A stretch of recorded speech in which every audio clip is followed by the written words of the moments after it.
Because thank you very much for joining us again this time for another wonderful presentation from one of my friends and colleagues, Gail Symons. One of the things that we wanted to talk about before we introduce Gail, and I will give everybody an opportunity to kind of introduce yourselves and talk about who's all here. But I wanted to talk today a little bit about why this conversation is important. And it's not one that we see a lot addressed in community action. And that is our civic engagement piece. And this is one very specific domain.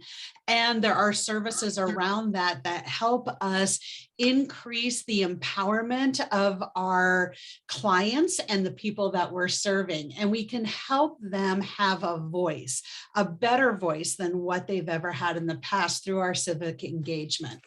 So one of the things that I wanted to talk about real quick on civic engagement is the mission of CSBG, the 3 national goals, allowable services and strategies that you can use in your community to increase civic engagement, some of the national performance indicators that we would look at that would allow us to do this and how you would report. So as a reminder, our civic engagement piece is providing assistance to states and local communities working through a network of community action agencies and other neighborhood-based organizations for the reduction of poverty, the revitalization of low-income communities. And this is where it comes in. This is important. The empowerment of families and individuals experiencing poverty in rural and urban areas to help them become more self-sufficient. So for those of you that have gone through the Roma training, we know that CSBG has the 3 national goals. Individuals and families with low incomes are stable and can achieve economic stability. 2, communities where people with low incomes live are healthy and offer economic opportunity. And the key one here for our talk today is people with low incomes are engaged and active in building opportunities in their community. So how do we build civic engagement when we are not able to lobby or work toward voter registration? There are several ways that we can do this. So the items are the services and the strategies that are allowable under CSBG funding include coalition building. You want to build a coalition in your community to address domestic violence or violent crime or hunger or homelessness. You can host legislative forum nights. You can have your legislators, your local legislators, come meet the people that that are in your agency providing services and have dialogues about what's going on in our community. We can build community grassroots organizations. We can provide volunteer training. We can provide voter education and information sessions. We can develop listening sessions so we can go in and have conversations with people who are experiencing poverty and help them find ways to have their voice heard. We can do leadership training, like Leadership Wyoming is something that you can do, leadership in your community. We can provide English literacy classes. Those are all things that can be done under the civic engagement domain. What you cannot do, you cannot use CSBG funding to provide any partisan or nonpartisan political activity or political activity associated with a specific issue or candidate. You cannot provide transportation to voter polls or to the poll stations, and you cannot do voter registration. But there's a whole lot of things that go along with empowering voices in low income that falls under civic engagement. And so when you're looking at your reporting, some possible reporting places, that you can use on CAP 60 and through your mapping is indicator 6A.1, 6A.2, or 6A.3. And these are all strategies that talk about how your program participant either increase leadership skills, improve their social networks, or gained other skills necessary to enhance their ability to engage. So what does that mean for us today? Today, that means that we are going to welcome Gail Simmons. I'm going to let her do her introduction, but she's going to talk about ways that we can engage our clients so that they have a voice. What she's going to be talking about is not associated with any political party. This is not politics. This is civics. And she is going to give you some ideas and some ways and some resources that are out there that can help us develop leadership skills among our clients. Please join me in welcoming Gail Simmons. Thank you, Susan. So a little bit of background. I am I'm fourth generation Wyoming, and I live about 8 miles out of Sheridan on our family ranch. Well, actually, I purchased a section of the or a portion of the land. I am retired from the U.S. Navy. And I'm also retired from General Electric. So after serving my country and being in business, I came back in early 2016 and retired, and immediately got involved in civics. And specifically, when I was growing up, my mother used to tell us kids, there's 2 things that you have to do. You have to give blood and you have to vote. So it wasn't, she didn't care how you voted, but that you voted. And it was something that she worked on throughout her life. So I started being involved in things like Compass Center for Family, volunteering to be on boards, but I also got involved in nonpartisan work. I found out very quickly that people don't really understand what goes down in the legislature. So I'm not going to really talk about it today, but I started a blog called Civics, plural, Civics 307. And during the legislature, I track every single piece of legislation. So it's not, you know, this one's good or this one's bad. It's just, this is what it is. So you can follow that through and really keep on top. And then I write about that. And so what I'm working on now is, as I've been giving testimony in various committee meetings at the legislature, it became really apparent that Wyoming is struggling. Every state in the country is struggling in terms of participation. Wyoming used to be very high in number of people that are registered and number of people that are voting, and that we're now in the bottom third.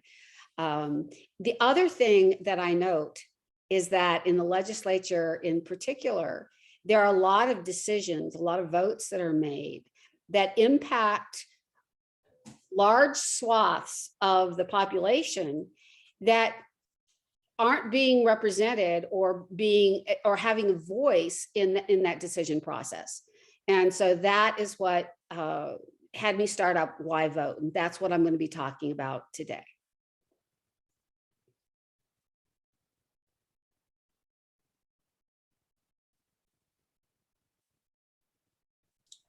So Gail, did I just lose? Oh, no, you're there. Okay. So one of the things that she's going to do you need to have a sharing privilege? Do you need to have a power? Okay. You should have power. You should have the sharing capability. One of the things that she is going to do is ask you some questions. We want you guys to answer into the chat. I will go ahead and monitor chat as necessary. Feel free to throw your questions in there and feel free to participate that way. Do you see the share button? Yes, I do. I just need to tell it that it can. Okay.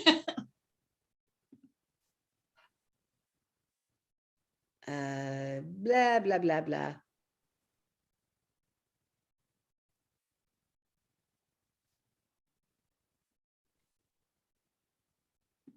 Well,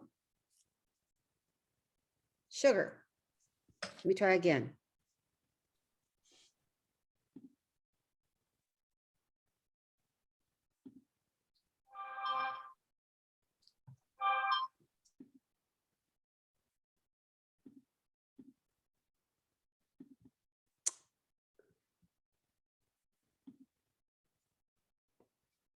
Well, I've got a new computer, and apparently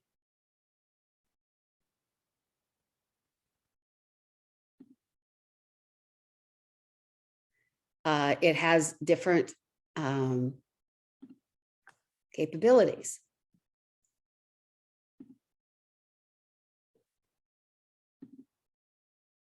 Okay, so I think that that's now showing. Is that correct? Yes, I can see it now. I see the, there you go. Yep, I absolutely see it.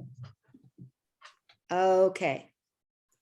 So, so this is why vote, and I'm pretty proud of my logo, this red, purple, blue.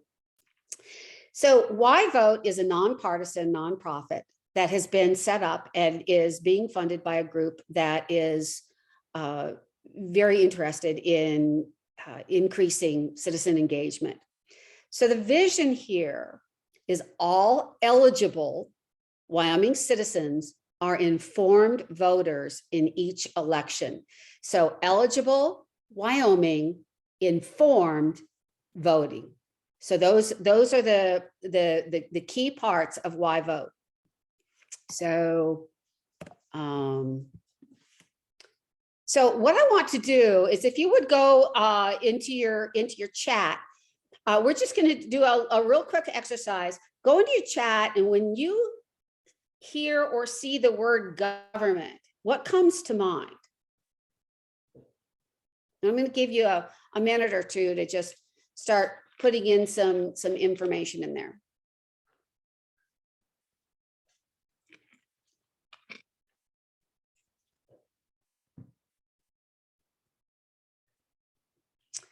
And Susan, I'm going to leave it up to you to see what's in the chat boxes. I'm not looking at it.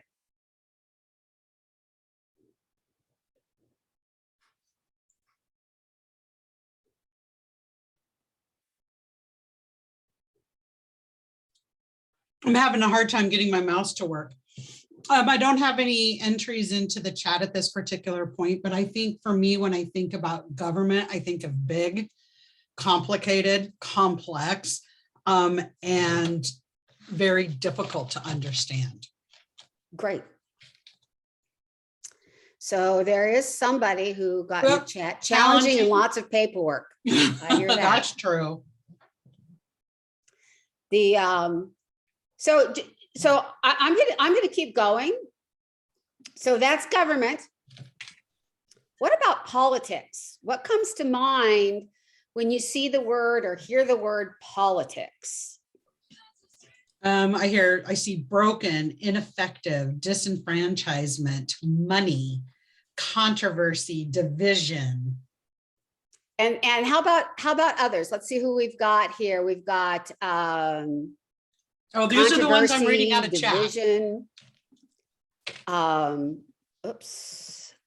So I want to tell you a little story. Senator Al Simpson is really a Wyoming icon and really a wonderful resource. So he says politics is a word that has the root in poly, meaning many, and ticks, meaning blood-sucking insects. So many blood-sucking insects is his definition of politics. And then lastly, civics. What comes to mind when you hear the word civics? How does that differ when you see that from the two preceding? I think local engagement, Josh said. Great. I think of academics, legal. We had another person say legal. Great. I like Amy's on politics of pandering and division. Yeah. Oops, I keep hitting the wrong thing. Well, so one of the things about civics that I want to point out is when you read the preamble of the US Constitution, we the people, in order to form a more perfect union, and then it goes on for there. But really, government is we the people, and civics is how we ensure that that government works best for us. And politics is simply a process by which civic engagement changes government or supports government. So we all have positive or negative feelings about all of these, but if you look at it from a different lens, and the lens that I grew up, which is government, according to my mother, is how a community manages itself. And when you look at it that way, it really changes how you think about it, how you act with it, and how you get engaged. And that's really what I want to encourage, is that this idea of civics is getting people to feel like they are a part of the government that affects their lives, whether you are rich or poor, educated or not, Black, white, brown, it doesn't matter. Government is for all of us. So I want to talk a little bit. One of the things that comes up is this idea of, well, I can't make a difference. And I want to tell a little story about the 19th Amendment. The 19th Amendment was women's suffrage. It was passed, it was ratified, as you can see here, August 18th, 1920. And it basically gave women the right to vote. Now, a little backstory on this.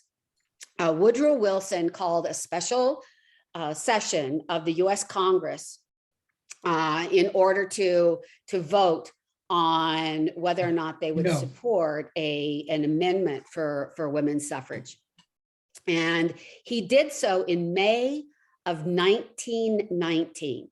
So it was passed quite easily, actually. The last time, it took 6 times for them to go through and finally get it. So maybe I shouldn't say easily, but it did pass. Then what our Constitution requires is that it goes out to all of the states, and the legislatures of each state needs to vote on it. And it requires 2/3, and at that time that was 36 states. So beginning almost immediately after May of 1919, in June 1919, the first state ratified that was Illinois. And so over the next year, it was ratified until they got to the end of July of 1920. And they were working in Tennessee. And Tennessee had met, and their state senate, so they needed that 36th state in order to ratify this change to the Constitution. And the Tennessee General Assembly had both for and against converging on Nashville. Their Senate passed it by quite a ways, and it went to the House. And so the House had one election, and it was 48-48. And they had a second election, and it was 48-48. And in government and legislatures, a tie loses. So you have to have more than 50% in order to pass something. So it came time for the third, and they said it was going to be the final vote.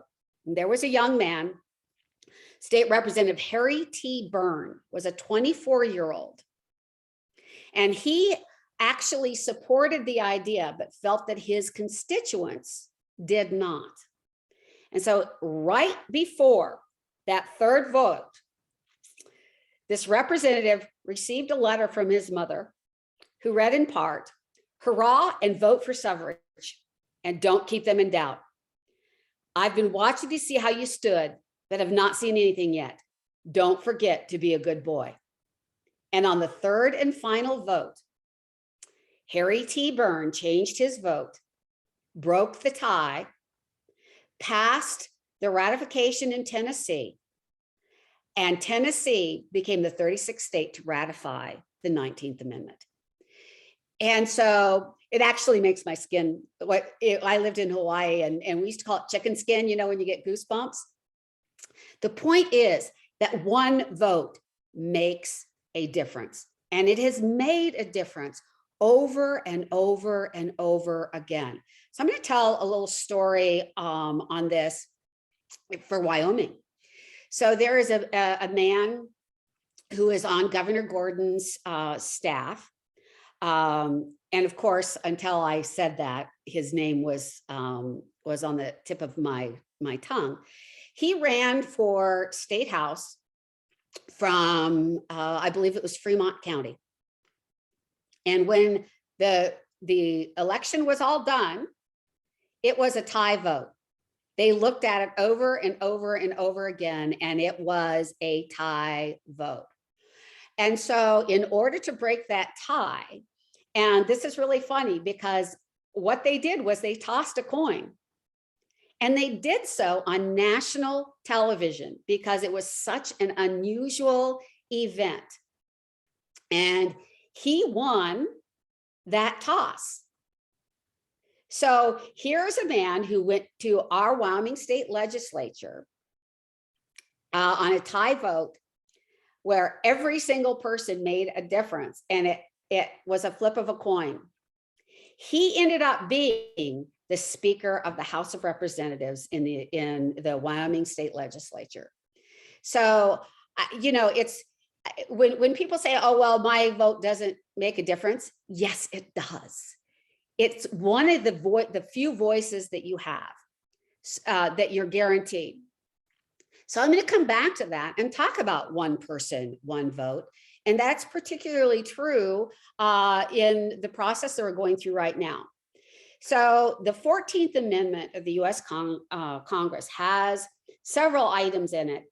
And it also includes, towards the end of the first section, the Equal Protection Clause. And it says, "No law shall deny to any person within its jurisdiction the equal protection of the laws."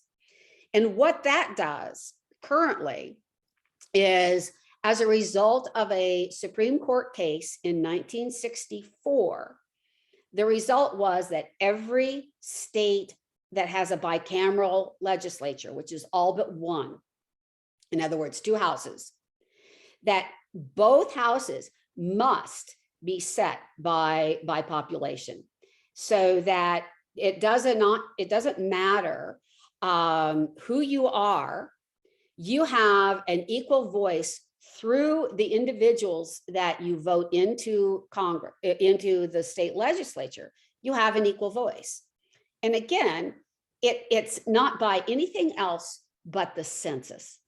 However many people are in the state, that's divided by the number of representatives. And it's been 60 in the House and 30 in the Senate.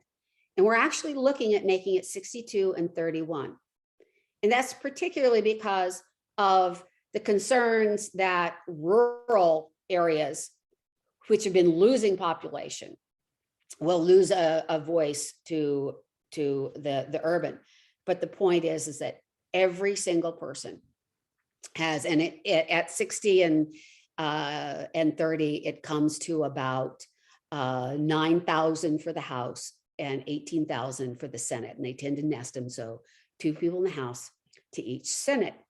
And the reason that I wanted to bring this up is I wanted to reiterate again, there are a lot of things where we would like to see equality. And I'm not talking equity, that's another hot topic. But when it comes to equality, your ability and your client's ability to vote is the true equality.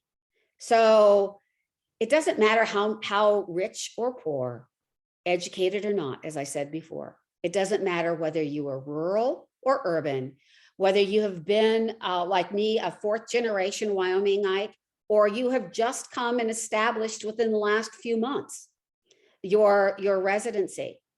If you are a resident of the state of Wyoming and you meet the other criteria, that you are over the age of 18 and you have not been convicted of a felony, your vote is exactly the same as mine, exactly the same as Susan's, exactly the same as whoever the richest person is of the state is. And this is something we really have to have people understand, that your vote is in fact a voice. So one person, one vote. So I'm gonna just provide some information about voter engagement. And there's a lot that is made about Wyoming being the reddest state. And so I don't want to spend too much time on this because I really don't want this to be about the party. But what you can see is since 1968, you can see the movement of the number of people of political party registration. And it's funny, what you see here is that we tend to have higher registration in the governor and lower in the presidential. And then you can see what happened with Democrats and unaffiliated. But this is really interesting. And the reason that I like to point this out is that the number who are registered goes down, but I'm going to show you another one that shows what the participation is. So that's the first one, party registration. And then what you also see, so what this does is it takes it by critical months. And you can see that the Republican Party goes up and down, but it's fairly steady, although low, for the others. So you know, elections has people getting engaged or disengaged as they go along. But this is what I really want to show you. This red line, which comes off of the right, shows the number of individuals who are eligible to vote. So 450,000 people. So that is, if you will, the denominator. And then what you see, and again, this is regardless of party, you see as it goes up and down, and you can see a slope here, the number of individuals who vote, this is in the primary, as a percentage of the population. So it's extremely low and going lower, right? So this is in the primary. And this is important because of something I'm going to show you in a little bit. So this is primary election, which currently in Wyoming is a partisan election that determines the nominees to be in the general. And there are some actions that are happening around, maybe we shouldn't have partisan primaries, maybe we should have nonpartisan. So there's a lot of work that's being done around election reform. So this is primary, this is general. So the red line is exactly the same.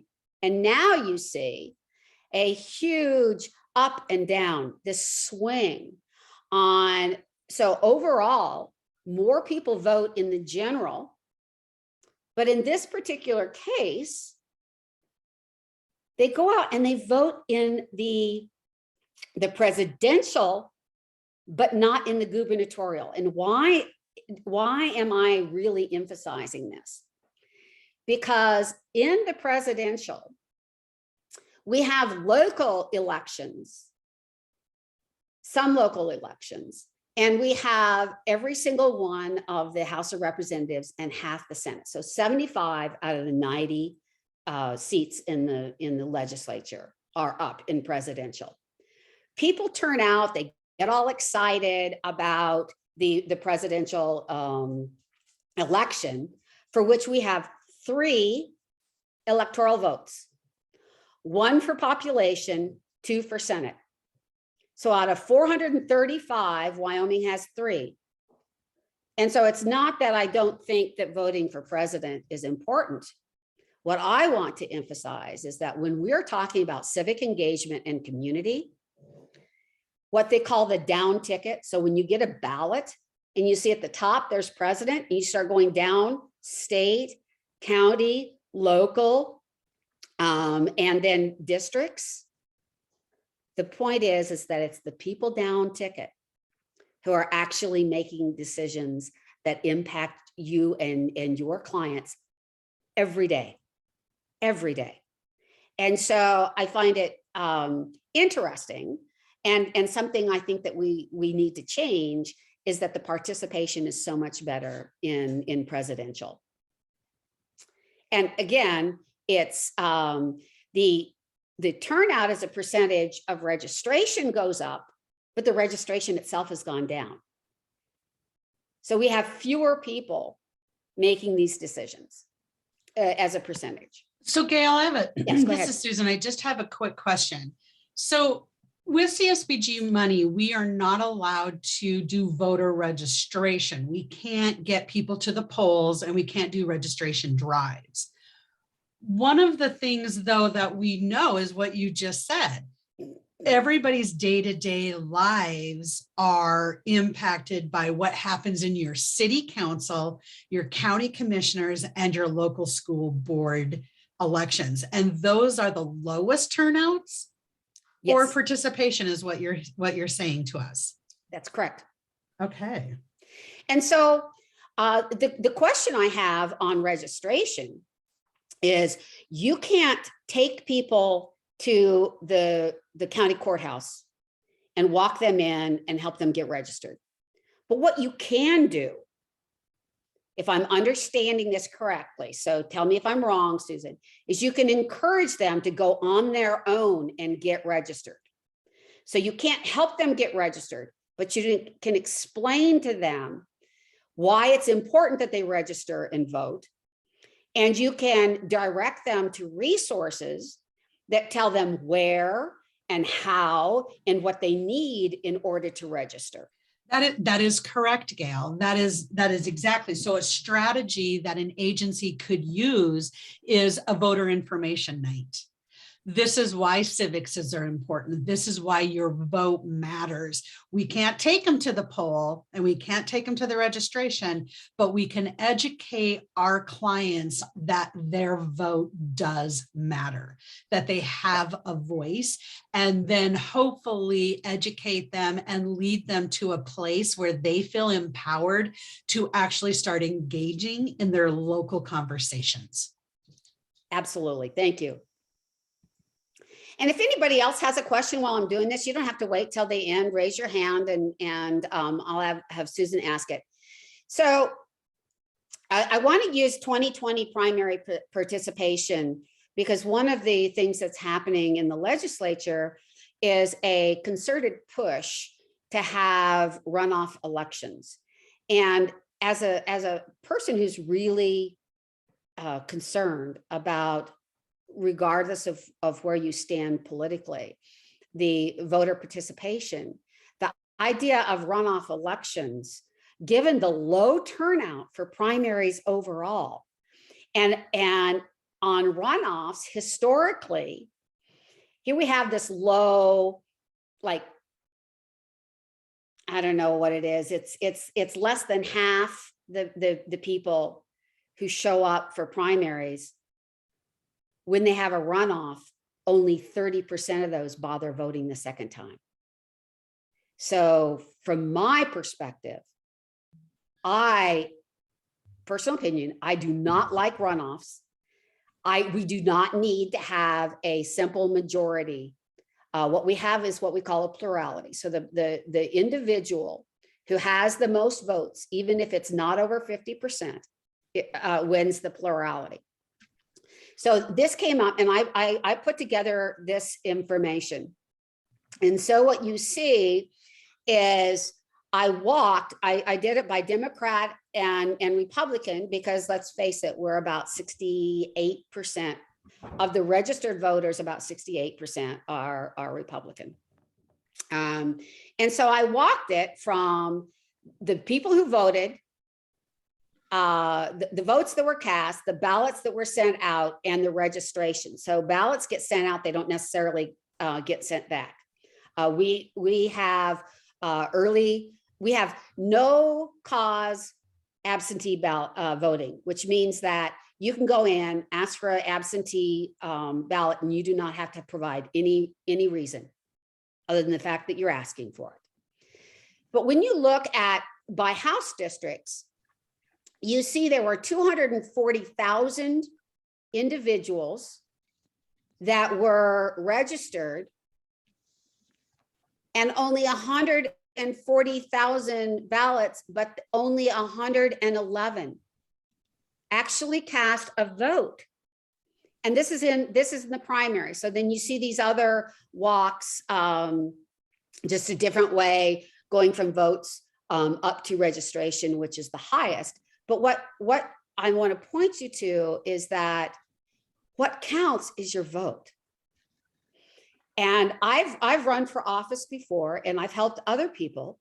And one of the things is that a candidate does is they get the list of registered voters. And when they're campaigning, they go knock on the doors of the registered voters, those who are registered, that subset who actually votes. So they will walk, if you're not registered, they will walk right by your house and never even have a conversation with you, and go knock on the door of the individual who's registered and who actually votes. So you literally do not have a conversation one-on-one with a candidate, because they're skipping your house. You know, there's a lack of time, and you know, their job is to get the most votes. So why are the primaries important? So the primary to the general, this is why primaries as well as generals are important. Of the 75 individuals who are running, or 75 seats in the legislature, 63% of them were decided in the primary. 63%. So the people who say, well, I won't vote in a partisan primary, but I'll vote in the general. Well, good luck with that, because in Sheridan County, 100% of the individuals who were elected in the general had already been decided in the primary. So this is really important. And you know, this is just the reality of it. And I will tell you, as a civics wonk, I would really, really, really like to see a more balanced participation across both parties, because I think it makes them both stronger. It makes the state stronger. But this is just the reality of what we currently have. So what are the elected positions in Wyoming? So federal, we vote for 2 senators, every state does, and 1 representative. At the state, and so the election that's coming up this year is what we call the gubernatorial. And that is all 5 of the top electeds for the state, those will be elected in this cycle. And it's a 4-year cycle. So it goes, every 2 years we have elections, and we have elections 2 years ago that included the president, but did not include the 5 electeds. This time we have all 5, the governor, the secretary of state, the treasurer, the auditor, and the superintendent of public instruction. So those 5 will be elected this August and then November. Now, those 5 make up what's called the SLIB board, State Lands and Investments Board. And they make decisions on where money is going to be spent, where money is going to be provided through grants and loans to individual communities. So those 5 have a huge impact on the monies that flow to your communities. And it's a piece that I think a lot of people don't understand that. In addition, as every 2 years, 75 of the 90 positions in the state legislature will be up for re-election. Now, because we are going through a redistricting, it may be possible that all of the senators have to go up for re-election, because one of the things they're looking at is increasing the number of seats. So that's going to be interesting to watch. So that's at the state level. Now at the county level, your county commissioners. And I know that a lot of the funds that flow to service agencies within a county flow through the county commissioners. So most of the counties have 5, and it's usually split 3 and 2 on each election. So it kind of depends. But the county commissioners, the county is a political subdivision of the state. It is a creature of the legislature. So if somebody says, well, the county is the equivalent to the state, like the state is to the US, no, that's false. A county we are not the United Counties of Wyoming. We are the United States of America, and each state is a political entity in and of itself, is a sovereignty, if you will. The county commissioners, their entire responsibilities are established in state statute. So they are an arm of the state government. There's also the county clerk, the county treasurer, the assessor, the sheriff, the coroner, and the clerk of court. So in the election that's coming up in 2022, not only are the top 5 and 75 of the legislators, but every single one of those county positions, well, half of the commissioners and all of the rest are up for election, and you will be voting on them in the primary if they're on your partisan ballot. There are some nonpartisan elections in August, and then again in November. So those county, and so I ask people if they know what the county clerk does, and maybe they remember that that's where they go to get their license plate. But that's not the only thing that the clerk does. Among other things, the county clerk manages elections. So your elections office, where you go to register and who manages the elections, that is an office within your county clerk. And again, those are elected positions. Over in municipal, depending on if you live in a town or not, one of the 99 municipalities of the state, you may or may not elect a mayor, but you likely elect a city council. And again, the city council tends to be split up as well. And the mayor, at least in Sheridan, the mayor actually is for Sheridan is elected during the presidential. So you would have to see what it is for your particular town. Then Susan mentioned about schools. School board trustees and college board trustees are nonpartisan. They do not show up on the primary ballot. They do show up on the general ballot. And so the school board trustees for your K through 12, those are the people who are setting policies and ensuring that your school district is following the guidelines and rules and ensuring the education of the students, the K-12.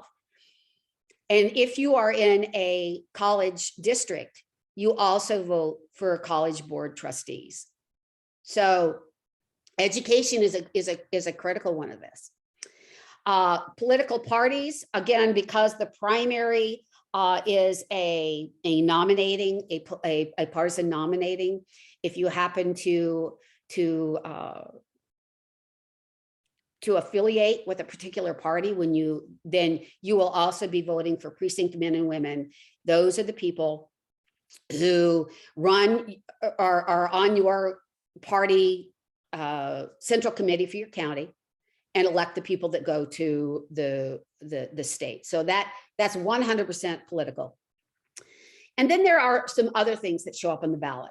And some of these show up on the primary, some of them are only on the general. So optional taxes show up on the ballot. Your county commissioners on some of the optional decide on whether it's not going to be at the ballot. And these optional taxes, I believe it's up to a 6th penny. There are, if I remember right, there's 3 mandatory and up to 3 optional. And so those taxes pay for a lot of those services. So these are taxes. In some cases, those taxes might be based on a mill levy on your property taxes, or it might be a sales tax. You also vote whether to retain judges. So judges may be appointed to begin with, but you have a vote on whether they stay a judge. And then finally, there's ballot initiatives. So before I go any further, are there any questions on these elected positions? I don't see anything in the chat, and I just wanted to give you, we're at the 9-minute mark left. Okay. So why vote is not only an initiative, but we have a website, and it addresses the information that people need to be informed voters and get registered. So right now, it is only a portal into a survey. And one of the things I want to ask you is for you and your organization, and encourage your clients to go onto this site and tell us, why are they not registered and what has to change? Why do they not vote and what has to change? It's about a 5-minute survey that will allow us to focus. But once we have that survey done, it will be a site, and it's www.whyvote.vote. And you have to do the www because it doesn't recognize the .vote without it. It's going to give general information that will direct you to your particular county. How, what, where to register. What do you need? How do you get registered? Where do you go to get registered? How, what, when, and where to vote. What do you need to vote? You need to have an ID. And currently it doesn't have to be a photo ID. So if you have a Medicaid card or a Medicare card, that counts. If you have a driver's license, that counts. If you have a tribal ID, that counts. Then that will be the first section. There'll be a separate section that goes through all of those elected offices that I just spoke of and identifies by office, what's that responsibility? What do they do? And really, really important, how do their decisions impact us? They're making decisions about what goes on in our schools. They're making decisions about how the street in front of our house is taken care of. They're making decisions on zoning, on how many police officers do we need, all kinds of decisions. And then once we have filed, the other question that people have is, well, I don't vote, or I don't know who the people are.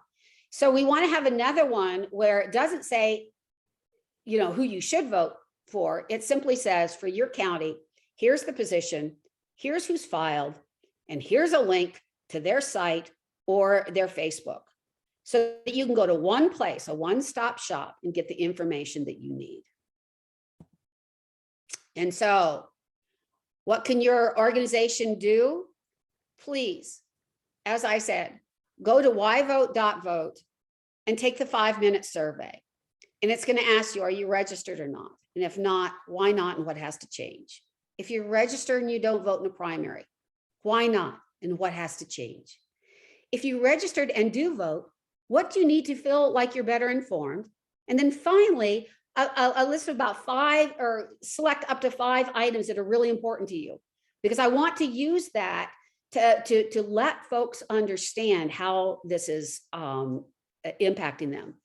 And then finally, on civics education, I'm offering, you can request training or training materials. I will be happy to provide, you know, in a smaller amount. You don't need all the other stuff, but like, how do you get registered? What is the information that's available? Encourage clients to register and provide support on finding out how do they register. Not support like taking them there, but how do they find that information? And then encourage clients to vote. You know, one of the things that stops people is like, I can't get off work. Well, then request an absentee ballot and you vote on your own. You just mail it in. So that's all that I have. If you have any questions.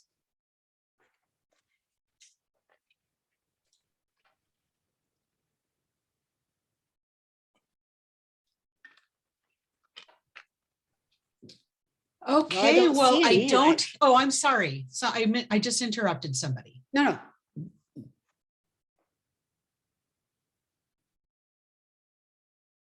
I guess I didn't. Okay. Gail, thank you. I think a lot of our clients don't feel that they have a voice, that nobody cares what they think, and that it could not be further from the truth. But I know that that's a common feeling that a lot of our clients have expressed to me, that nobody's there to hear them. And I think it's really important for us as agencies and boots on the ground to make sure, because federal law requires us to make sure that our clients are empowered to have a voice in their community. And this is one way that allows us to be able to help them feel like they have a voice in their community. That goes through what you just talked about, the local issues that impact your day every day, impact your life every day, are so critically important. And learning how the system works and how you can participate in that system is really important. If anybody has any questions or need information later about community initiatives or agency initiatives that can help build voter awareness or civics awareness in your community, please reach out to me and I can get you Gail's contact information. In the meantime, I want to thank you all for coming today. Our next training session is going to be February 22nd. We will be having some people from the National NASCASP office and CAP 60 coming to talk to us about your annual reports and your SMART forms. So for those of you that are doing your SMART reports or your SMART forms and filling out your annual reports for fiscal year 21, this is a big one. Earlier, Erin sent out an email for a training opportunity on the 16th, where you can go to OCS and find out more about the SMART forms. I will have all of this information in our next newsletter that will be coming out next week. And if you have any questions in the meantime, please do not hesitate to reach out to me. Thank you again for coming, Gail. Thank you very, very much.